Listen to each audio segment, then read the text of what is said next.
मंगलम भगवान वीरो मंगलम गौतमो गणी मंगलम कुंद कुंदार्यो जैन धर्मोस्तु मंगलम सर्वमंगलमांगल्यम सर्वकल्याणकारकं प्रधानं सर्वधर्माणां जैनं जयतु शासनं। मैं नमो तीर्थनायक को, नमो ओंकार वाणी को, नमो उन कुंद प्रभु को जिन्होंने ओंकार धारण की। अहो उपकार जिनवर का, कुंद का दिव्य वाणी का, जिन कुंद ध्वनि दाता उन कहान स्वामी का।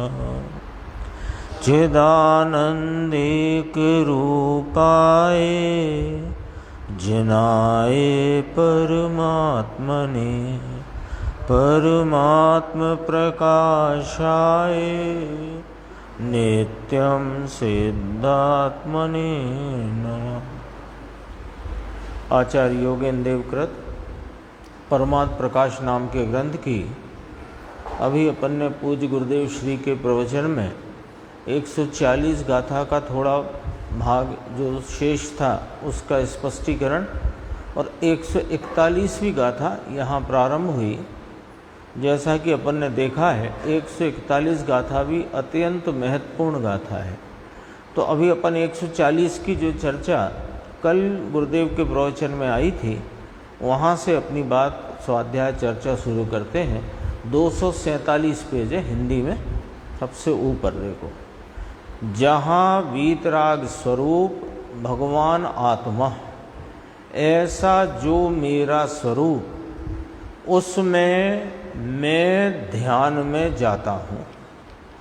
क्योंकि ये जो 5 इंद्रियां हैं इनका नायक, इनका मुखिया मन है, और मन को यदि जीता तो सब इंद्रियां वश में हो जाती हैं, और मन को यदि न जीता तो कोई इंद्रिय वश में होती नहीं।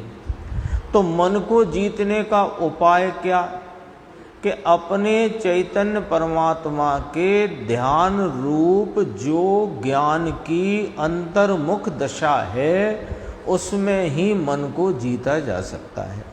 आया भी था, अभी और आएगा। अपन ने टीका में देखा था कि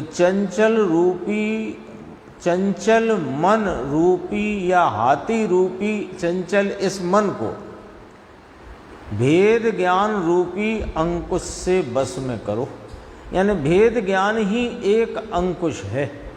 फिर आगे कहा भी, इसमें भी चर्चा आई थी आज गुरुदेव श्री के व्याख्यान में, कि ये जो भेद ज्ञान रूपी अंकुश है, तो ये जो भेद ज्ञान का उपाय है, मन को और 5 इंद्रियों को जीतने का जो भेद ज्ञान यानी अपने स्वरूप का आश्रय रूपी जो उपाय है, उसमें हताश न होना, उदास न होना। हताश होने का मार्ग है नहीं ये तो शौर्य का और गंभीरता का मार्ग है। तो देखो वहीं से मार्ग में है ना, उसके संदर्भ से बहुत अच्छी चर्चा है यहाँ। वीतराग स्वरूप भगवान आत्मा ऐसा जो मेरा स्वरूप, उसमें मैं ध्यान में जाता हूँ। समझ में आया? देह तो छूटेगी है? ऐसा श्रीमत के साथ हुआ था ना। श्रीमत को सांस की बीमारी थी, तो थोड़े परे अंतिम समय में जब बेचैनी बढ़ी तो उन्होंने यही कहा, ये जो वाक्य आया समझो इसी प्रकार का भाव वहाँ पर उन्होंने कहा कि वीतराग स्वरूप भगवान आत्मा ऐसा जो मेरा स्वरूप, उसमें मैं ध्यान में जाता हूँ, देह तो छूटेगी। ये क्षण तो प्रत्येक को आएगा, कोई इसमें से बच जाएगा ऐसा तो है नहीं, सबको आएगा। और कहा कि अकस्मात आएगा, कि ना, अकस्मात कुछ नहीं होता इस जगत में। इस जगत में अकस्मात कुछ भी नहीं होता, वो तो हमको ज्ञात नहीं है इसलिए अकस्मात लगता है। नहीं जानने की अपेक्षा से अकस्मात कहा है। कोई दुर्घटना हो, यानी अच्छे भले बात करते परिवार के साथ जा रहे हैं, कार हो कोई और साधन हो, और दुर्घटना हो, बात करते करते देह छूट जाए तो कहा अकस्मात हो गया, कि ना, अकस्मात कुछ नहीं होता। हमें नहीं ज्ञात है इस अपेक्षा से अकस्मात कहने में आता है। भगवान जिसे मिले अंदर से, उसने तो 5 इंद्रिय मन को वश में कर लिया है। किसने? कि भगवान जिसे मिला अंदर से, ऐसे मोड़कर ऐसे झुकाया, ऐसे मोड़कर, यानी अनादि से जो बहिर्मुख वृत्ति थी वो बहिर्मुखता को छोड़ा, उपयोग को यहाँ मोड़ा और ऐसे अंतर में झुकाया। ऐसे झुके तो वश करके ऐसे झुकाया कहते हैं। है ना, इसने 5 इंद्रिय मन को वश करके अपने स्वरूप में झुक गया, ऐसा कहते हैं। दरअसल तो जब इसने झुकाया, अपने अंतरंग के अंतर स्वभाव के सन्मुख जब उपयोग को झुकाया तो पंचेंद्रिय और मन तो स्वतः वश में हो गए। बात समझ में आती क्या कहना चाहते हैं? कथन में, उपदेश में कहेंगे कि मन को वश में करो, 5 इंद्रिय को वश में करो, मन को वश में करो और वश में करके स्वरूप की तरफ झुको, ऐसा कहेंगे। लेकिन दरअसल है क्या मामला कि स्वरूप की तरफ जो उपयोग झुका तो मन और इंद्रियां स्वतः वश में आ गए। अब प्रश्न होता है कि कैसे झुका, कैसे झुका? ऐसा है कि आप कदाचित कहीं ऐसे स्थान पे गए जहाँ बहुत लोग एकत्रित हैं और कोई आपका प्रिय मित्र, आपका प्रिय परिचित रिश्तेदार, भाई बंधु कोई भी, उसकी आपको अभी समझो नज़र में नहीं आया है, लेकिन यह वहाँ पर महसूस हो गया कि इस तरफ वो व्यक्ति है।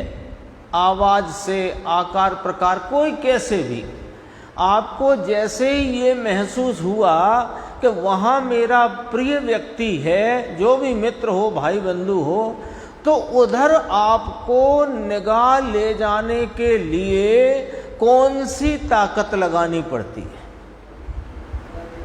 कौन सी ताकत लगानी? नहीं, मैं तो इधर देख रहा था, फिर मैंने इधर देखना छोड़ा, फिर बहुत प्रयोग करके, प्रयास करके फिर मैंने अपने प्रिय मित्र की ओर देखा। ऐसा होता है? कैसे होता है? कि जिसके प्रति प्रेम है, जिसकी रुचि है अंतरंग में, उसके प्रति वह उपयोग, ये तो नज़र से तो उदाहरण दिया, उसके प्रति उपयोग सहज चला जाता है। तो जो अपना यह वीतराग स्वरूप परिपूर्ण, पूर्णानंद, नित्यानंद, अनंत गुणों का अखंड अभेद पुंज, ऐसा यह चैतन्य महाराज, इसकी जो तुम्हें प्रेम हो, इसकी जो तुम्हें रुचि हो, तो उसके तरफ स्वतः ही उपयोग चला जाता है। तो जब उपयोग यहाँ चला गया तो ये कहने में आया कि पहले कहाँ था, कि पहले ये इंद्रियों के अवलंबन में, मन आदि के अवलंबन में, बहिर्मुखता में प्रवर्तता था।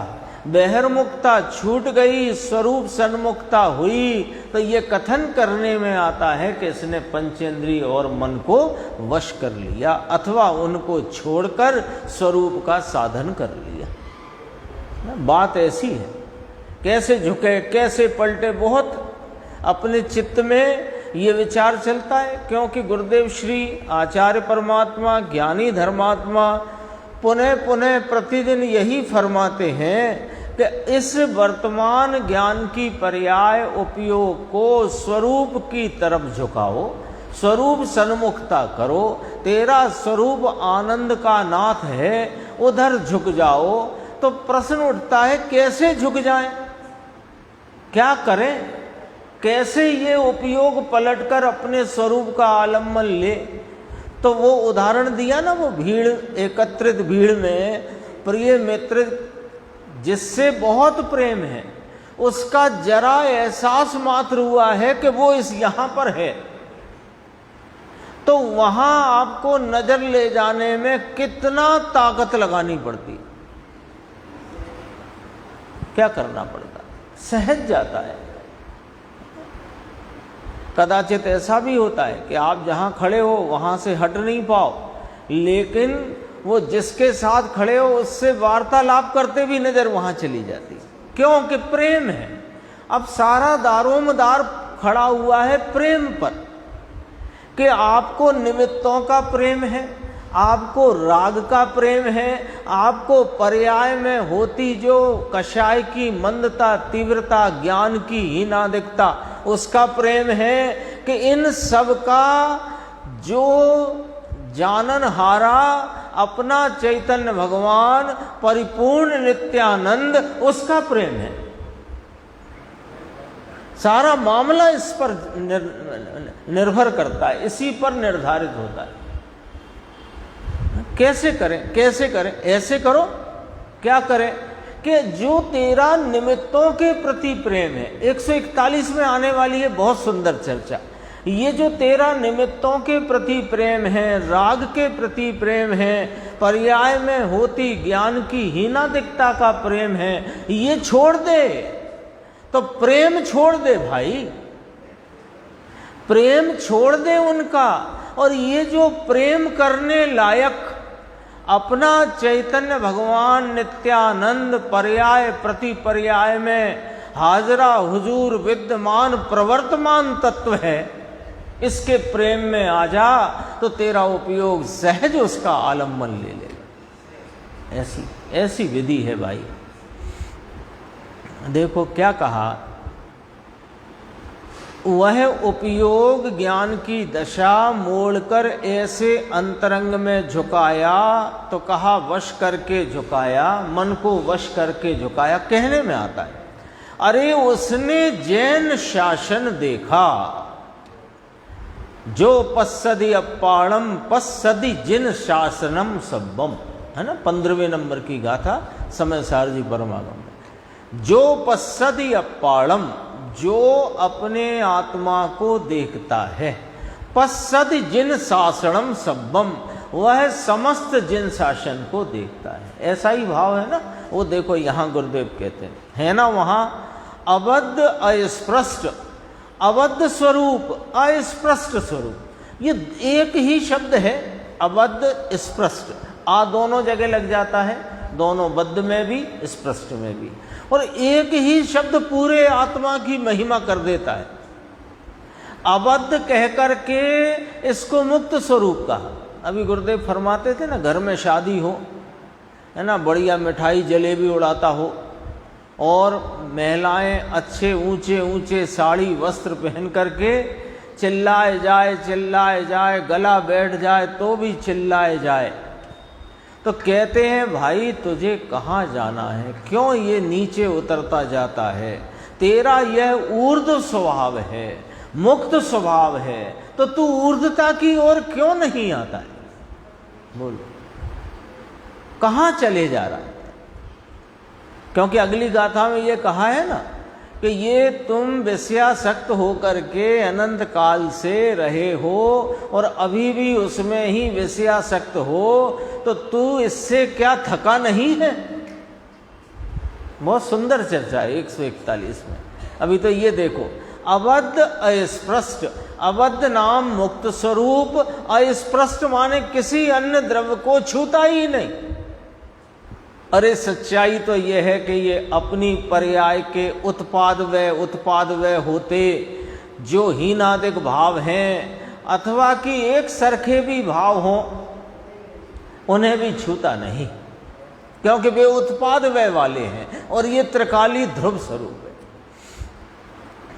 देखो शास्त्र को कहाँ ले जाना है, एक पंक्ति है ये, शास्त्र को कहाँ ले जाना है, शास्त्र हमको कहाँ ले जाना चाहते हैं कि शास्त्र तुमको हमको वहाँ ले जाना चाहते हैं जहाँ ये चैतन्य विराजता है, जहाँ ये तीन लोक का नाथ वीतरागी तत्व विराजता है, वहाँ ले जाना चाहते हैं। अरे 12 अंग में यही कहा है, द्वादशांग पूरा, एक एक श्लोक, एक एक पद इसी बात को कहता है कि तुम अपने चैतन्य परमात्मा का आश्रय लो और इसमें ही लीन रहो और ऐसे लीन हो जाओ कि फिर वह उपयोग बाहर आए ही नहीं, ज्ञान ज्ञान में प्रतिष्ठा को प्राप्त हो।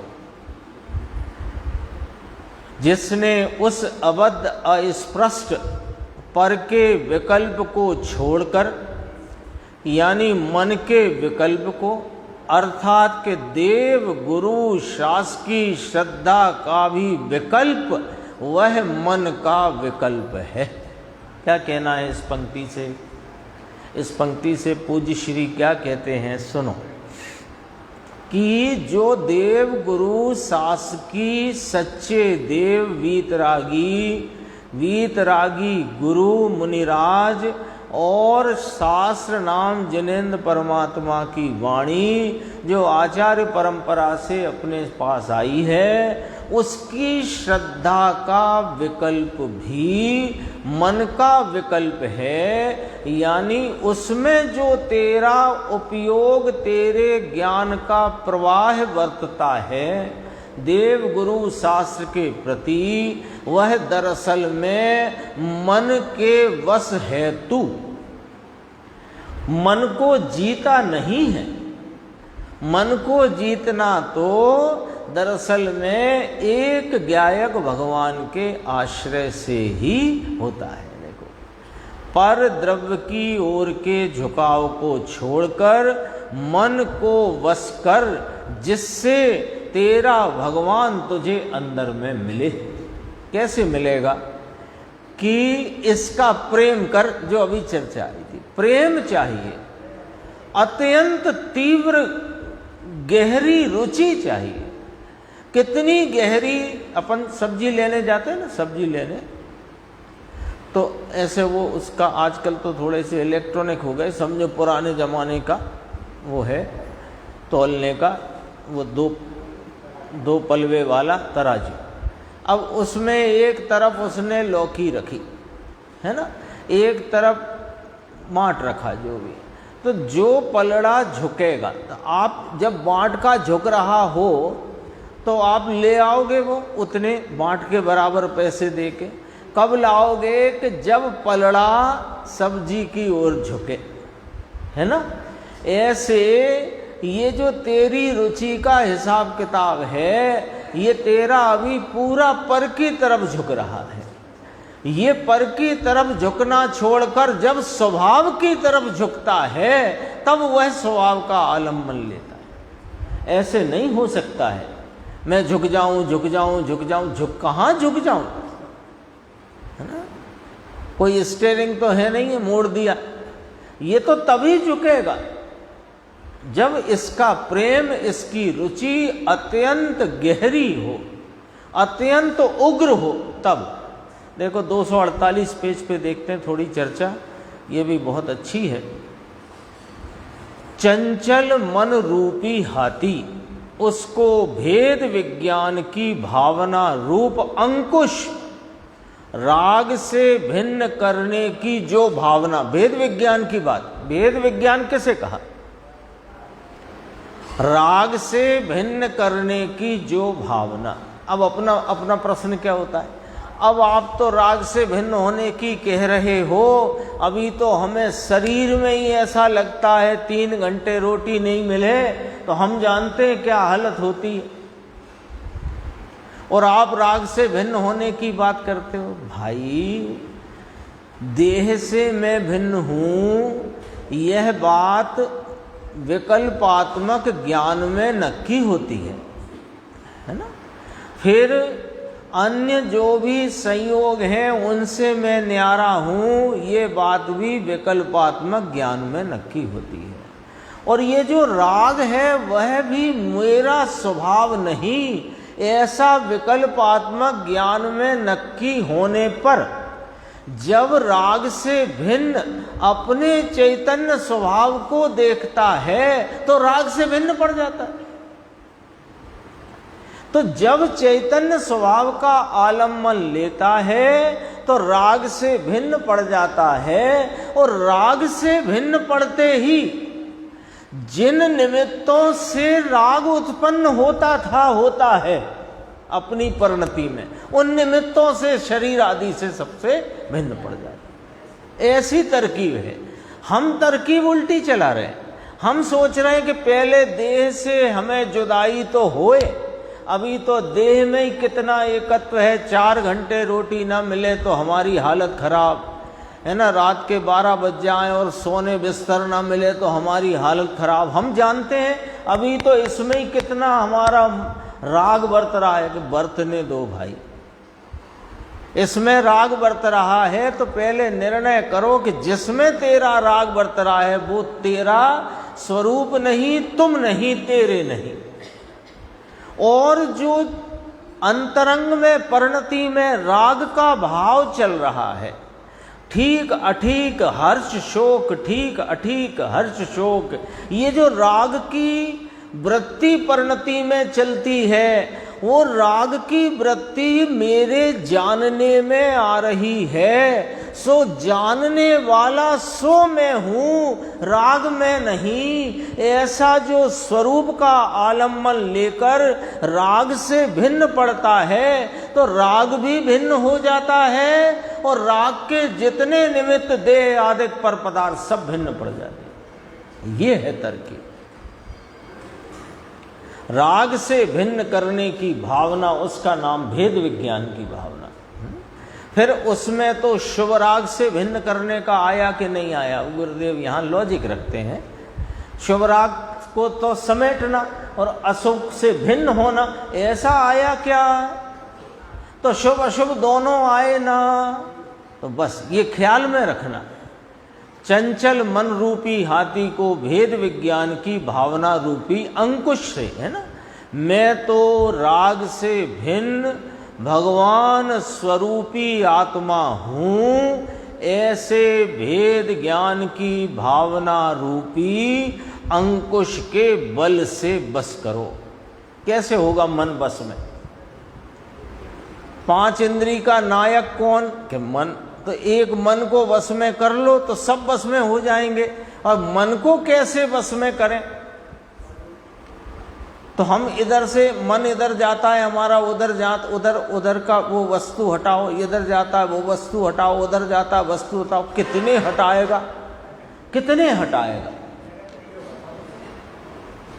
तो मन का आलम्बन लेता है उपयोग, उस उपयोग को अंतरंग में झुका दो जहां मन और इंद्री का आलम्बन नहीं, तो मन वश में हो जाता है।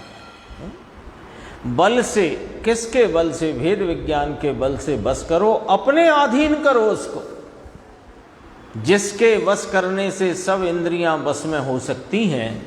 भावेंद्रिय, द्रव्येंद्रिय और उसका विषय। मन भी आ गया इसमें, मन आ गया, मन साथ में लेना इंद्रियों के। तो भावेंद्रिय, द्रव्येंद्रिय और उसका विषय, 3 हो गए। भावेंद्रिय, द्रव्येंद्रिय, उसका विषय। द्रव्येंद्रिय ये और मन भी जड़ है, उद्गल, ये सब, ये द्रव्येंद्रिय। और इनका आलम्बन लेकर प्रवर्तने वाली ज्ञान की एक एक समय की क्षयोपम रूप खंड खंड दशा, वो भावेंद्रिय। और जिन विषयों को जानती ये प्रवर्तन है वो सारे विषय, वो कौन कहलाए? इंद्रिय। तो वे एक इस चैतन्य परमात्मा का अपने वर्तमान ज्ञान दशा के द्वारा आलम्बन लेने से वे सब बस हो जाते हैं, सब बस में आ जाते हैं। भावेंद्रीय द्रव्येंद्रीय उनके विषय, उधर फिर अब उपयोग जाता हो पर उनसे भिन्नता का भान हो गया है। और फिर जितनी स्थिरता बढ़ती है तो और स्थिरता बढ़ने से उनकी तरफ का उपयोग घटता जाता है, अंतरंग की सन्मुखता बढ़ती जाती है और पूर्ण लीनता जब हो जाती है तो उपयोग फिर ज्ञान में प्रतिष्ठित हो जाता है, फिर बाहर जाने का कोई प्रसंग नहीं रहता। देखो वहाँ से हट जाता है। ऐसा कहते हैं, अरे दिगंबर आचार्यों की शैली, गागर में सागर भर दिया है। गागर जानते हो तो नीचे कहा समुद्र जैसे नक्शे में चित्रित किया हो, ऐसे कर दिया है। देखो अब अपन 141 गाथा पर पहुँचते हैं, इसका दोहा सूत्र पढ़ते हैं। विषयासक्तौ जीवितुहुं केतौ कालुगमीसि शिव संगम करिणिचलौ अवसैम मोक्षुलहीसि। विषयासक्त जीव तू जग में कितना काल बिताएगा, शिव स्वरूप आत्म का संगम करने से शिव पाएगा। बहुत सुंदर गाथा। देखो चेताते हैं, उलाहना देते हैं, हमको चेताते हैं, चेतावनी देते हैं, आगे जीव को उपदेश देते हैं कि हे जीव, तू विषयों में लीन होकर अनंत काल तक भटका। अब विषय माने क्या? विषय माने इस आत्मा को छोड़कर जितने जगत के पदार्थ हैं, देव गुरु शास्त्र स्त्री पुत्र कुटुंब धन दौलत शरीर द्रव्य कर्म आदि और राग आदि, सब ये सब विषय है। तू विषयों में लीन होकर, क्योंकि पहले ही परिभाषा अपने ख्याल में रहनी चाहिए।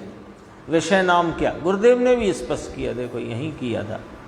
ये विषय शब्द से बाह्य पदार्थ के झुकाव में रुककर अनंत काल भटका।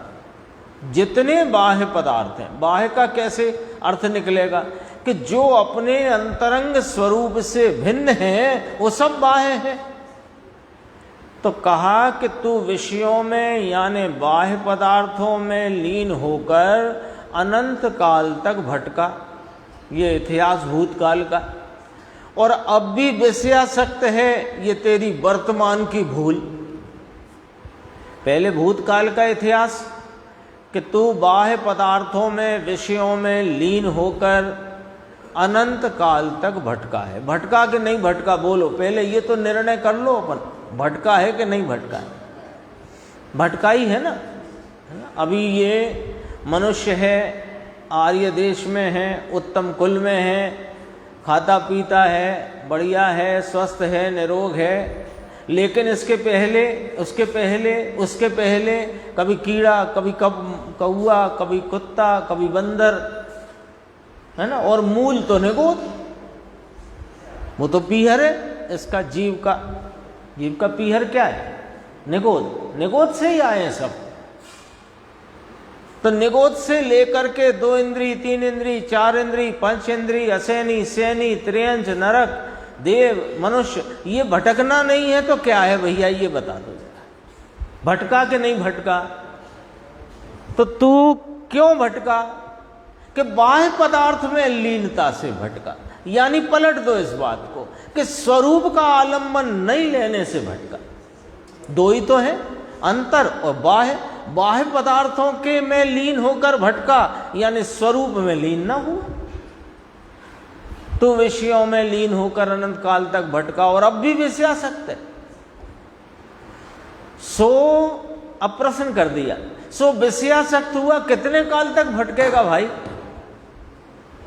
अब तो मोक्ष का साधन कर, अब तो ये संसार, चार गति पंच परावर्तन रूप संसार से छूटने का, यानी अपने आत्म स्वरूप के पूर्ण लाभ की प्राप्ति का उपाय करो, साधन करो। अन्वयार्थ, हे अज्ञानी जीव, तू विषयों में आसक्त होकर कितना काल बिताएगा, कितना बिताएगा। भूतकाल में तू भटकता रहा, अब भी तेरी विषयासक्ति प्रवर्तित है, चल रही है। तो अब तो शुद्धात्मा का अनुभव निश्चलम कुरु। देखो, शिव संगम शब्द डाला है, शिव संगमम। शिव माने यह है सुख स्वरूप, आनंद स्वरूप। शिव माने आनंद सुख होता है। शिव माने, गुरुदेव ने कहा भी था, शंकर जी नहीं, शिव माने आनंद स्वरूप, सुख स्वरूप। तो ऐसा यह जो सुख स्वरूप आत्मा, वो शुद्धात्मा का अनुभव, संगम माने अनुभव। शिव कौन है? ये चैतन्य भगवान सुख स्वरूप। संगम यानी इसका अनुभव। इससे कैसे मिला जाता है? हाथ मिलाया जाता है, इससे गले मिला जाता है। कैसे मिला जाता है? ये आत्मा है ना सुख स्वरूपी, ज्ञाता दृष्टा आनंद स्वरूप। इससे कैसे मिला जाता है? इससे मिलना हो तो कैसे मिलना है? गले मिलना, हाथ मिलना, कैसे मिलना है? अरे इसका अनुभव करना है। क्यों? क्योंकि ये विकल्पों से अगोचर है और शब्दों से अगोचर है और यह अमूर्त महातत्व है। तो ये कैसे प्राप्त होता है? कि अनुभव में प्राप्त होता है। तो अनुभव कर। तो इसका संगम कैसे होगा? कि अनुभव से।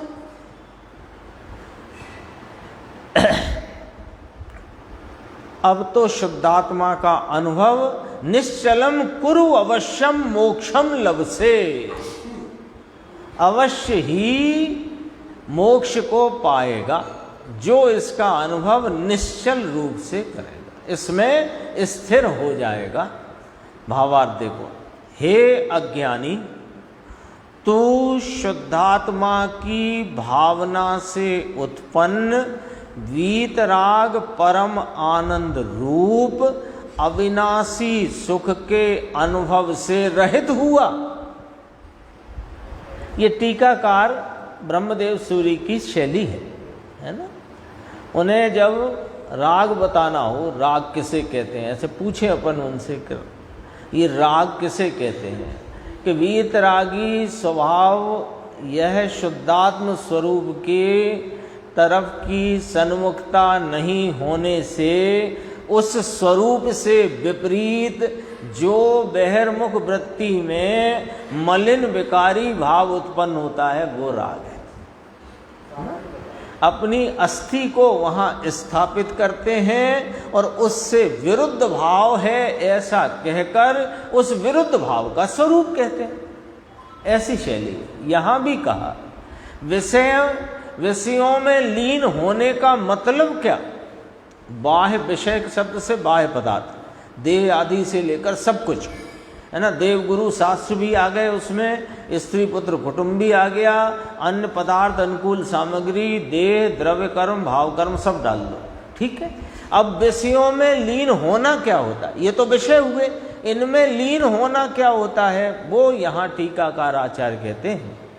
शुद्धात्मा की भावना यानी शुद्धात्म स्वरूप में एकाग्र होए तो क्या उत्पन्न होता है? कि वीतराग परम आनंद रूप अविनाशी सुख का अनुभव उससे रहित हुआ है। तो क्या है फिर वो? कि विषयों में लीनता। विषयों में लीनता क्या है? कि अपने शुद्धात्मा की एकाग्रता में उत्पन्न होने वाले वीतरागी परम आनंद रूप अविनाशी सुख का अनुभव उससे रहित जो परिणाम है वो विषयों में लीनता है। आ गया अर्थ? कितने काल तक भटकेगा? अपने से ही कहा उलाहना, भाई तुझे भटकते भटकते थकान नहीं हुई? कब तक भटकेगा? पहले तो अनंत काल तक भ्रमता रहा, अब भी भ्रमण से नहीं थका क्या, सो बहिर्मुख परिणाम करके कब तक भटकेगा। बहुत बहुत समझो मीठी गाथा। मीठी क्या है इसमें कि हमारी भूल का बोध कराकर हम अपने स्वरूप की रुचि में कमजोर हैं और बाह्य की रुचि में ज़्यादा तत्पर हैं, तो आचार्य परमात्मा हमको हमारे स्वरूप का बोध करें हम, और यहाँ जो बाह्य में रुचि दौड़ती है उससे हटें। इस हेतु से, इस प्रयोजन से ये बात यहाँ 141 नंबर के सूत्र में आचार्य परमात्मा कहते हैं। कितनी गंभीर बात कहते हैं कि पहले तो अनंत काल तक भ्रमा। कब से है मुकेश भाई अपन, ये जीव कब से है, अनादि का है। तो कहाँ रहा कि पहले तो निगोद में रहा, ये तो नक्की ही है। निगोद से निकला, अभी बात की थी, 2 इंद्री 3 इंद्री 4 इंद्री 5 इंद्री, असैनी सैनी त्रियंश देव नरक, उसमें पर्याप्त अपर्याप्त बहुत भटका ही भटका। यानी संक्षेप में एक शब्द कहें तो 84 लाख योनियों में भटका। और अब भी क्या भ्रमण से नहीं थका, सो बहिर्मुख परिणाम करके कब तक भटकेगा। देखो यहां उत्तर भी दे दिया, यानी उपाय भी बता दिया भटकने से तुझे छूटना हो तो, क्योंकि तू भटक रहा है बहिर्मुख परिणाम से। तो बहिर्मुख परिणाम छोड़ और स्व सन्मुख परिणाम कर तो भटकन मिट जाए। यहां इलाज भी बता दिया। अब फिर पुनः से उस बात को स्पष्ट कहते हैं कि केवल ज्ञान दर्शन रूप अपने शुद्धात्मा का लो। ये केवल ज्ञान पर्याय नहीं है निर्देश, केवल ज्ञान केवल दर्शन पर्याय नहीं, केवल ज्ञान केवल दर्शन स्वरूप अपना शुद्धात्मा। ये आत्मा को कैसा है, ज्ञाता दृष्टा है कि नहीं, जानने देखने वाला है कि नहीं, ज्ञान दर्शन स्वरूप है कि नहीं, है ना। तो ज्ञान दर्शन स्वरूप है तो इसके ज्ञान की सामर्थ्य कितनी कि बेहद। अरे थोड़ी बताओ तो हमें समझ में नहीं आती, बेहद कहने से हमें समझ नहीं आती। इसके ज्ञान दर्शन की सामर्थ्य तो बताओ कि अरे अपनी ज्ञान की एक समय की पर्याय में 3 लोक के समस्त पदार्थ, उनके अनंत गुण और उनकी 3 काल की पर्यायों को प्रत्यक्ष एक समय में युगपद जान ले, ऐसा यह ज्ञान है कि अच्छा इतना कि ना सुनो, ये तो जगत में जानने लायक ज्ञेय इतने हैं, सो हमने इतना कहा।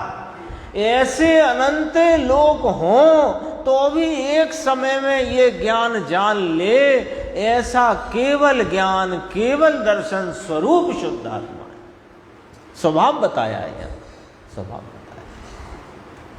तो ज्ञान दर्शन स्वरूप लिख देते, केवल ज्ञान केवल दर्शन क्यों लिखा कि ज्ञान दर्शन कहने से तुझे इस चैतन्य भगवान शुद्धात्मा की महिमा ही नहीं आती। तो केवल ज्ञान केवल दर्शन स्वरूप कहकर तेरे को इसकी महिमा कराते।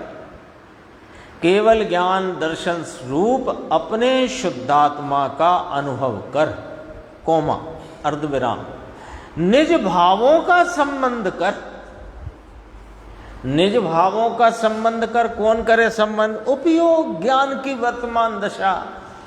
ज्ञान की वर्तमान दशा अपने आत्मा में ज्ञान लक्षण से इस आत्मा को लक्षित करके इसका अनुभव कर और निज भावों का संबंध कर। यानी जो ये आत्मा तुम लक्ष्य में लोगे तो इसके अनंत गुणों की पवित्र निर्मल पर्यायों का वहाँ प्रकटपना होगा अनंत भाव एक समय की पर्याय में पवित्रता से प्रकट स्वयं संवेदन प्रत्यक्ष अनुभव में आते हैं, उनसे संबंध कर।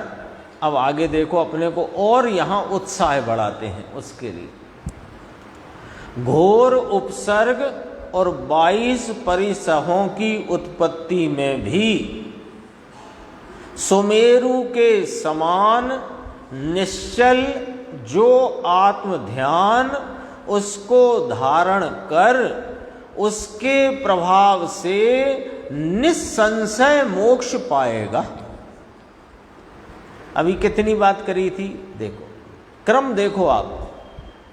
पहले तो अनंत काल तक भ्रमा, अब भी भ्रमण से नहीं थका, सो बहिर्मुख परिणाम करके कब तक भटकेगा, है ना। तो क्या करें साहब कि अब तो केवल ज्ञान दर्शन स्वरूप अपने शुद्धात्मा का अनुभव कर। पहला काम तो ये करो। पहले क्या करना है, पहले ये करना। क्या करना है, देखो क्या गजब की बात है। आप इस पूरी टीका को देखो, ब्रह्मदेव सूरी की 700-800 वर्ष पुरानी टीका है और 1400 वर्ष पहले योगेंद्र देव ने इस शास्त्र की रचना की। 6वीं शताब्दी में हुए हैं योगेंद्र देव। इसमें आप बता दो कहाँ लिखा कि ये वाला व्रत धारण करो तो मोक्ष होएगा। बताओ, पूरी टीका पढ़ लो, पूरी टीका कहीं लिखा है?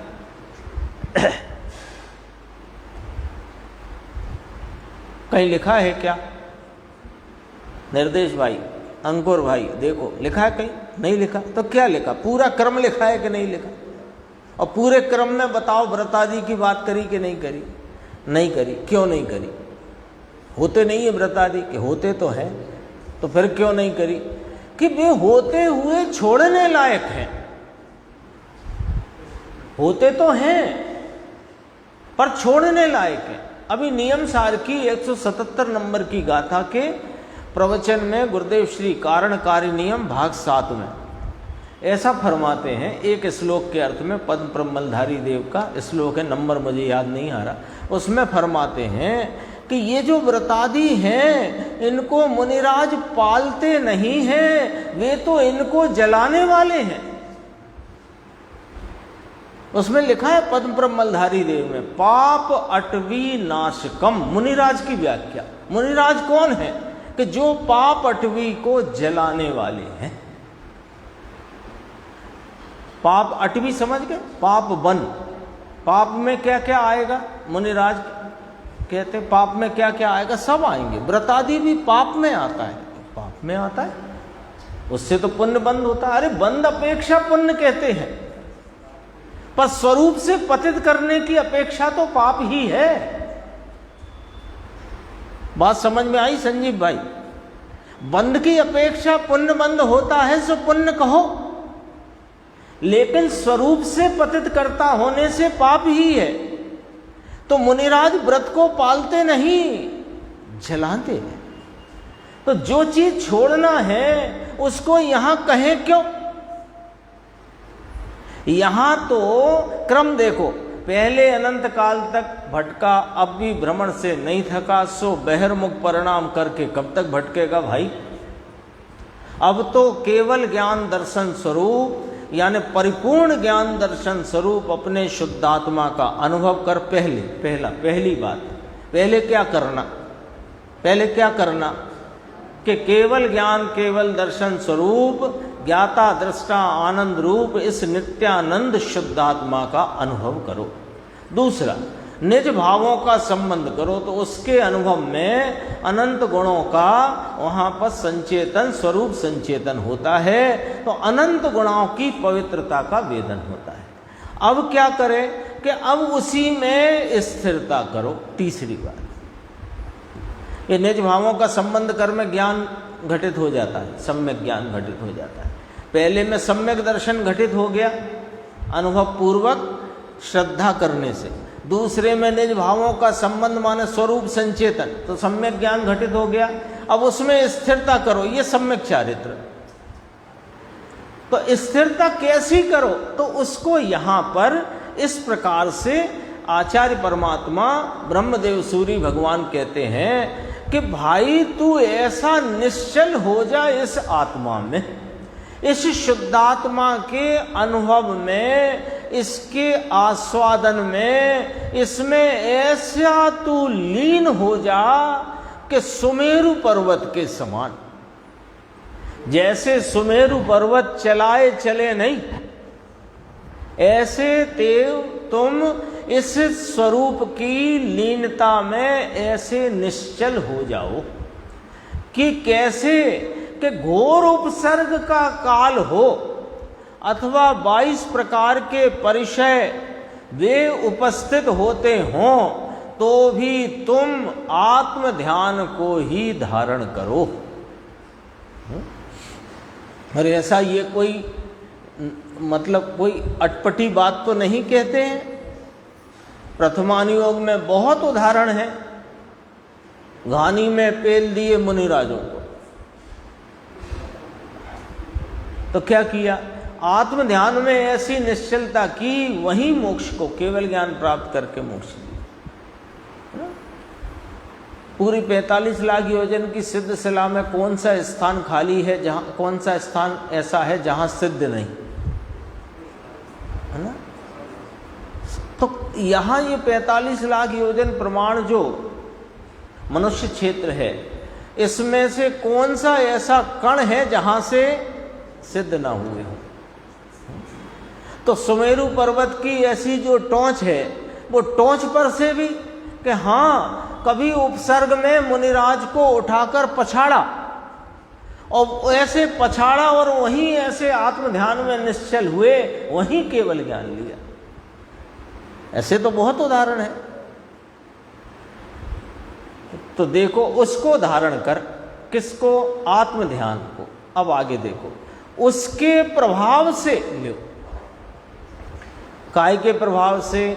स्वरूप के अनुभव, स्वरूप संचेतन और स्वरूप की एकाग्रता रूपी सम्यक दर्शन, सम्यक ज्ञान, सम्यक चारित्र और एकाग्रता उस चारित्र में, यानी उसमें आया ना, पंचास्तिकाय में अभी आया, अपने स्वरूप में नियत चारित्र वही मोक्ष मार्ग है। स्वरूप में नियत, स्वरूप में ही लगा हुआ, ऐसा आत्म ध्यान उसको धारण कर।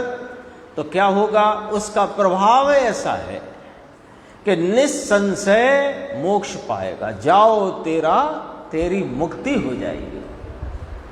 भटक भटक के थक गया है ना, तो अब मुक्ति चाहते हो तो ऐसे होएगी। जो मोक्ष पदार्थ, मोक्ष हो जाएगा तो मोक्ष है कैसा वो भी सुनो।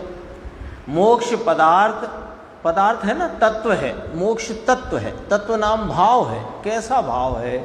अनंत ज्ञान, अनंत दर्शन, अनंत सुख, अनंत वीर आदि अनंत गुणों का ठिकाना है। ठिकाना वहां सिद्ध शिला नहीं बताई।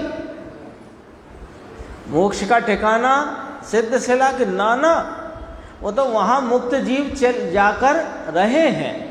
ठिकाना तो ये है, अनंत ज्ञान, अनंत दर्शन, अनंत सुख, अनंत वीर्य आदि अनंत गुण पर्याय में परिपूर्ण भाव से प्रकट हुए, ये मोक्ष रूपी ठिकाना है। सो अब देखो, वहां से बात शुरू की थी, बीच में पूरी मार्ग समझाया। बहुत सुंदर गाथा है, बहुत सुंदर गाथा है। 141 गजब की गाथा है। यानी इसका भूतकाल भी बताया, वर्तमान बताया और भविष्य बताया। भव्य का भविष्य तो यही है, और हम सब तो भव्य है ना, तो हमारा तो भविष्य भी बताया। लो, 3 काल का यहां बोध करा दिया कि नहीं? हमारा पूरी जन्म पत्री बना दी 3 काल की कुंडली। कैसी कुंडली? कि यहां कुंडली मार के ध्यान में बैठ जाओ। देखो, तो अब संक्षेप में एक आधी पंक्ति। सो विषय के त्याग से अवश्य मोक्ष पाएगा। अब इसका अर्थ समझ लो, विषय के त्याग से अवश्य मोक्ष पाएगा। विषय का पहले अर्थ क्या किया था जब शुरू की थी अपन ने इस गाथा की स्वाध्याय? विषय शब्द का अर्थ किया था बाह्य पदार्थ। तो बाह्य पदार्थ का त्याग कर दे, अर्थात बाह्य पदार्थ के प्रति जाते उपयोग को छोड़ दो और उपयोग को इधर मोड़ दो, इसका नाम विषय का त्याग। और जो इधर उपयोग मुड़ा है, जो इधर स्थिरता से रहता प्रवर्तता है, तो अवश्य मोक्ष को प्राप्त करेगा। देखो गुरुदेव का अपन थोड़ा व्याख्यान देख लेते हैं, एक ही पैराग्राफ देखते हैं। तूने ध्यान में स्वयं विषय नहीं बनाया। अभी भूतकाल में क्यों भटका, अभी भी क्यों भटक रहा है कि तूने ध्यान में स्वयं विषय नहीं बनाया। यानी भगवान पूर्णानंद स्वरूप, ये कौन है भैया? नहीं, मैं ही तो हूं, मेरी ही तो बात चलती है ना। ऐसी स्वाध्याय यहाँ आचार्य भगवंतों के द्वारा, ज्ञानियों के द्वारा, सिर्फ देखो रामायण पढ़ोगे तो राम की स्टोरी है उसमें, है ना। यहाँ तो हमारी रामायण है, प्रतिदिन हमारी ही रामायण बचती है, यहाँ पर हमारी ही कथा चलती है। हमारा क्या हुआ, क्या हो रहा है, क्या करना चाहिए, क्या करें तो हमें अनंत आनंद की प्राप्ति हो, यही तो चल रही है। रोज एक ही बात चल रही है। देखो भगवान पूर्णानंद स्वरूप को वर्तमान ज्ञान की पर्याय रूपी ध्यान, ध्यान का ध्येय होता है ना। ध्येय किसका होता है? ध्यान का। ध्येय किसका होता है? ध्यान का। तो ध्येय कौन है? ये पूर्णानंद स्वरूप निज भगवान। और ध्यान कौन है? कि मेरे वर्तमान ज्ञान की पर्याय, उसका नाम ध्यान। जो ज्ञान की पर्याय, ध्यान का वैसे एक अर्थ शाब्दिक समझ लो हमेशा के लिए, एक ही विषय को जानने में लगे हुए ज्ञान को ध्यान कहते हैं। एक ही विषय को जानने में लगा हुआ जो ज्ञान है, उसको ध्यान कहते हैं, है ना। योग में भी तो ऐसा ही है।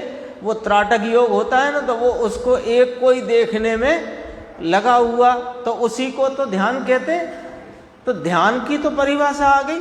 अब ध्यान इधर नहीं लगा, तो इस विषय को जानने में वर्तमान, तो आप तो वर्तमान एक पर्याय कह रहे हो, ना, वर्तते हुए ज्ञान की वर्तमान प्रतिवर्तमान पर्याय, इस विषय को जानने में इसको ध्येय बनाए, उसका नाम ध्यान है। और इसको तो ध्येय तूने बनाया नहीं, तो क्या करता रहा? विषय आसक्ति में भटका।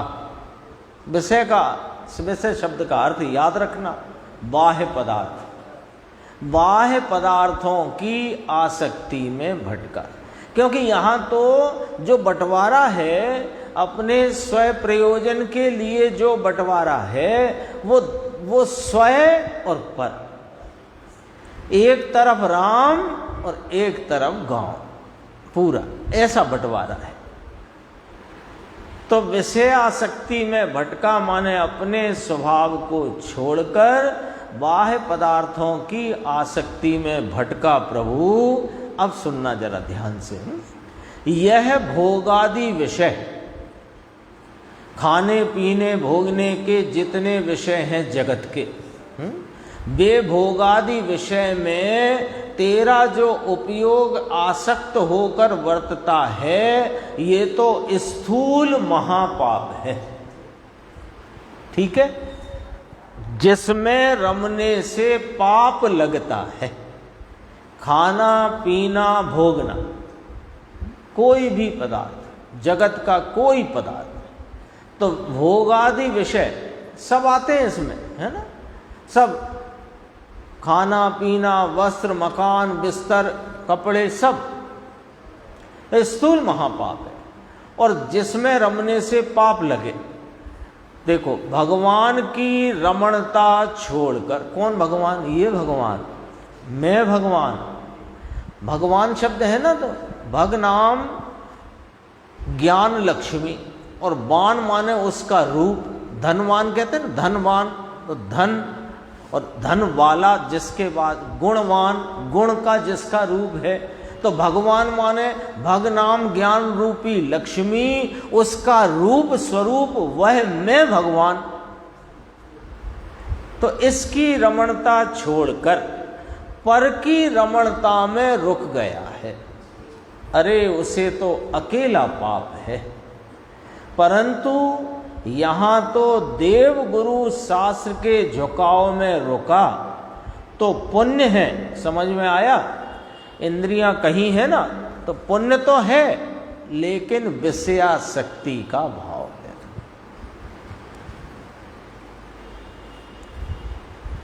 पुण्य तो कहा पर विषयासक्ति है। देवगुरु शास्त्र भी, यहां देवगुरु शास्त्र भी, क्योंकि देवगुरु शास्त्र को आप ज्ञान में मन इंद्री के बिना जानते हो कि मन इंद्री से जानते हो, बस इतना सा आप इस प्रश्न का उत्तर दो, सारा जवाब अपने सामने आ जाएगा। भगवान में सब लेना, अरिहंत परमात्मा साक्षात सिद्ध भगवंतों का जो भले अमूर्त स्वरूप है, और उनकी प्रतिमाएं और ये शास्त्र आदि और मुनिराज, इनको आप इंद्रिय मन के अवलंबन से जानते हो कि इंद्रिय मन अवलंबन के बिना जानते हो। समझना बात को। अभी अपन छदमस्त है ना, केवली तो हुए नहीं है, तो अभी अपनी बात पूछते हैं, कैसे जानते हो आप? यहाँ भगवान विराजमान हैं, पांच भगवान विराजमान हैं, महावीर भगवान, नेमिनाथ भगवान, आदिनाथ भगवान, शांतिनाथ भगवान। तो ये भगवान को आप मन इंद्री के अवलंबन बिना जानते हो कि मन इंद्री के अवलंबन से जानते हो? हैं? मन इंद्री के। सबका जवाब एक है ना, किसी का कोई डिफरेंस हो तो बता दो, एक ही है ना जवाब। तो मन इंद्री के अवलंबन से जानते हो, तो विषय हुए कि नहीं हुए? बाह्य पदार्थ हुए, विषय हुए, और तुम उसमें जो आसक्त हो और अपने भगवान की रमणता में आए नहीं, तो ये विषयासक्त है। देखो, है तो पुण्य, बंधेगा तो पुण्य, पाप नहीं बंधेगा, पुण्य ही बंधेगा। और उस समय कषाय भी मंद होगी, आकुलता कम होगी, पर होगी आकुलता। देखो अभी क्या कहते हैं, इंद्रियां कहीं ना, अब इंद्रियों का स्वरूप हमेशा कहते हैं गुरुदेव, वो फिर पुनः स्वरूप उसी को समझाते हैं। जड़ इंद्रिय, भाव इंद्रिय, अभी चर्चा कर ली अपन ने। जड़ इंद्रिय, भाव इंद्रिय, यानी इन इंद्रियों का अवलंबन लेकर वर्तती ज्ञान की क्षयोपम रूप खंड खंड दशा भाव इंद्रिय, एक एक विषय को जाने, यानी खंड खंड, ऐसा जो क्षयोपम का अंश, उसे भाव इंद्रिय कहा। और उसके विषय, तो अब बोलो देव गुरु शास्त्र इसके विषय हैं कि नहीं, आए कि नहीं आए? न्याय से समझो, कोई जबरदस्ती थोड़ी है, न्याय से समझो। वह सब इंद्रियां कहने में आती हैं, समझ में आया? तो विषयों में लीन होकर अनंत काल भटका और अब भी विषयासक्त है। 5 इंद्रियों की ओर की आसक्ति, यानी उनके विषयों की आसक्ति। विषयासक्त हुआ कितने काल तक भटकेगा? तुझे कहां तक भटकना है प्रभु? प्रश्नवाचक। तू खुद ही विचार कर और खुद को ही खुद जवाब दे, कब तक भटकना है आखिर? अब क्या करना है तुझे? ऐसी बातें हैं, अब तो मोक्ष का साधन कर। भटकने के साधन तो किए हैं प्रभु तूने, क्या किया है अब तक भटकने के? आता ना श्रीमत का, क्या है वो? पुण्य त्याग विराग अथाग लियो, क्या है वो? यम नियम संयम आप कियो, पुण्य त्याग विराग अथाग लयो। तो ये सब भटकने के साधन किए। दुख के समुद्र में डोल गया बापू तू। विकल्प जो शुभ अशुभ हैं, वे सब दुख के समुद्र हैं। दुख के समुद्र में डूब गया प्रभु, और इस सुख के सागर को तूने याद न किया। समझ में आया? यहां तक अपनी चर्चा आई, इसके आगे की चर्चा अपन आगे स्वाध्याय में लेंगे।